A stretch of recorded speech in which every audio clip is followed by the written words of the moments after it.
আসসালামু আলাইকুম বন্ধুরা, দেখুন কয়লা শ্রমিকরা কীভাবে 500 থেকে 1000 ফিট গভীরে নামছেন। সেখানে পুরাতন পদ্ধতি ব্যবহার করে সেই কয়লা খনি উত্তোলন সহ পূর্ণাঙ্গ ভিডিও এখানে দেখবেন। ভিডিওটি না টেনে পুরো ভিডিওটি ধৈর্য সহকারে দেখুন কীভাবে কত গভীরে তারা নামছে, নেমে এবং কয়লা সংগ্রহ করছেন, মাইন বিস্ফোরণ করবেন।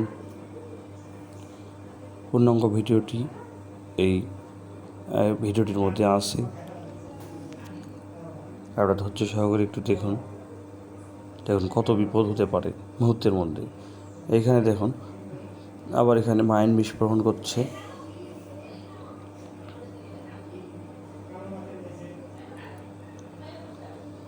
এটা আসলে যারা কয়লা খনিতে কাজ করে তারাই বুঝে। আমার তো এখনই গা শিউরে উঠছে।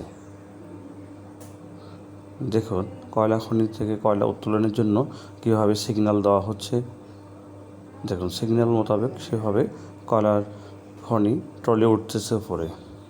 ট্রলির সাথে দেখুন এখানে যারা কয়লা খনিতে নেমেছিল তারা উঠলো, কিন্তু দেখুন যারা নেমেছিল সাদা লোক ফর্সা উঠলো কালো কুচকুচো হয়ে। এই পূর্ণাঙ্গ ভিডিওটা মনে হয় যে আয়নাঘরের মতো। দেখুন এই আয়নাঘরের মতোই একটু জায়গায় কয়লা সংগ্রহ করতে